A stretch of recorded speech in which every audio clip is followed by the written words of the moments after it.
réponse aux appels. Pas de réponse aux appels. Bonjour, bon matin. Donc, samedi matin, il est 8h39. Je suis à la capitale de Québec. Je suis dans mon bureau de travail. Donc, je t'invite à regarder mon curriculum vitae, la description de mon CV et puis mon mandat, mes tâches et tout ce que je fais à Québec. Donc, je suis installée ici. Je suis arrivée d'Ottawa. Je suis allée visiter Ottawa pour... j'ai eu une offre d'emploi à Ottawa pour le ministère autochtone en tant qu'infirmière. Mais j'avais toutes les réponses, j'avais toutes les bonnes réponses, mais en français. Donc, j'en fais comme ça une leçon pour dire que tu as toutes les réponses, mais en français. Alors, mais ça prend toutes les réponses en français, en anglais. Et c'est encore mieux s'il y a une troisième langue que tu peux au moins... comprendre, maîtriser, écrire, parler, lire et expliquer et l'enseigner. Donc, ça prend beaucoup de pratique. Félicitations, c'est beaucoup d'heures. On sait que c'est beaucoup d'heures d'études.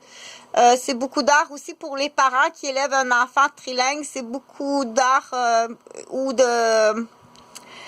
payer un professeur, c'est beaucoup d'argent. Donc, on félicite bien entendu celui qui fait, on félicite celui qui travaille très fort, qui fait des efforts, plus que celui qui s'est un peu amélioré. Donc, ce matin, on continue à faire rouler le pick-up, la vanne commerciale que j'ai acheté avec l'argent de mon fonds de pension. Donc, j'ai un fonds de pension d'infirmière. J'ai acheté une magnifique vanne commerciale, puis derrière cette vanne commerciale-là, je te l'offre gratuitement. Tu peux la prendre, elle est disponible aujourd'hui. Heure et date non réglée. Vous avez un message. Donc, tu peux prendre la vanne aujourd'hui. Je l'ai acheté pour ça. Bien entendu, j'ai 2 personnes qui font des cédules comme ça. On prend priorité, il y a une priorité sur les cédules, OK? Dans les priorités, la fin de semaine, il y a du travail j'ai des demandes du travail pour des travailleurs sociaux. Donc, j'ai plusieurs clientèles à ce temps-ci de l'année au niveau des cultivateurs. Qui sont très occupés, puis non seulement c'est qu'ils sont très occupés, mais c'est que monétairement aussi, pour eux, c'est plus avantageux. Il y a des petits produits du terroir qui sont fabriqués, que c'est plus avantageux. Tout est pensé, tout ça a été pensé avant l'achat du pick-up.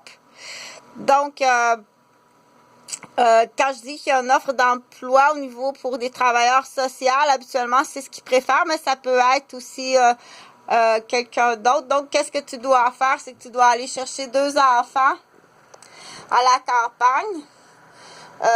Tu mets les produits, il y a des produits, là, ça pourrait être du sirop d'érable, ça pourrait être des confitures. Tu remplis la vanne des produits du cultivateur. Et puis, tu emmènes les produits du cultivateur dans la vanne commerciale, c'est 2 enfants. Tu emmènes ça à Québec. Le projet va te coûter très cher. Demain, ça va te coûter encore plus cher. Et puis, une fois arrivé à Québec, tu débarques les produits du cultivateur. Tu as une route de restaurateur. Donc, les restaurateurs sont pas contents non plus parce qu'il y a des produits du terroir qui attendent. Et les enfants, tu dois t'occuper des enfants toute la fin de semaine. Donc, ils doivent... il y en a il y a des cultivateurs qui payent jusqu'à 500 $. Qu'est-ce qu'ils demandent comme finalement, là, ils aiment beaucoup faire affaire avec, bien entendu, soit des étudiants à l'université ou bien des travailleurs sociaux. Ça prend un titre pour faire ça. Lui, qu'est-ce qu'il veut? C'est qu'il est très occupé à ce temps-ci de l'année, là. Donc, je donne l'exemple du sirop d'érable, mais le sirop d'érable, c'est pas l'automne, c'est le printemps. Donc, à ce temps-ci de l'année, les cultivateurs sont très, très occupés. Ils font beaucoup d'argent. Et puis quand ils ont des jeunes enfants, ça peut être une très très bonne idée. Du coup, puis ils ont toujours des petits produits qu'ils peuvent faire un peu d'argent, surplus d'argent. Mais l'idée pour un cultivateur, c'est l'éducation de ses deux petits-enfants.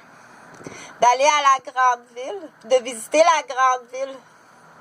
Donc, lui, il perdra pas 6 heures de route pour venir les porter à Québec, ni ses produits. On va donner l'exemple de sirop d'érable ou bien du jus de pomme. C'est un jus de pomme et miel. Il ne perdra pas 6 heures de route pour venir porter du jus de pomme et miel, que c'est les petits-enfants qui ont travaillé parce qu'il montre à ses deux petits-enfants, son petit garçon puis à sa petite fille, comment travailler. Lui, le but principal, là, c'est l'éducation qu'il donne à ses enfants. C'est un petit produit de la maison, de la terre. Ils ont fait du jus de pomme avec du miel. Tout est fait, les procédés d'embouteillage, de stérilisation. Lui, le cultivateur, c'est ça qu'il veut montrer. C'est ce qu'il donne comme enseignement. Là, il demande quelqu'un, ça lui prend quelqu'un. Il préfère un travailleur social ou un étudiant à l'université qui est très, très sérieux ou un couple très sérieux d'aller chercher ses deux enfants. Les produits, le jus de pomme et miel. Ce printemps, ça va être du sirop d'érable. Et puis de les emmener à la capitale de Québec. Puis il y a une route, il faut qu'ils débarquent ces produits dans des restaurants. Du coup, lui, ça y fait un PR avec les restaurateurs. Donc, il y en a qui sont prêts à payer jusqu'à entre 300 et 500 $, pour le travailleur social. Mais lui, il a besoin de tous ces camions. Donc, tout ça, c'est pensé d'avance. Tu prends le camion que j'ai acheté à l'Université Laval. Ça, tu demandes à Delphine puis Sébastien. C'est eux autres qui ont la clé puis la cédule. Demain, ça va te coûter plus cher des dommages. Ça, c'est un exemple, là. C'est vrai, là. Mais il y a des filles qui sont prêtes, là, qui étaient exposées d'aller cueillir des têtes de violon, faire des pots de confiture de têtes de violon. Non seulement faire de l'argent, mais il y a une raison écologique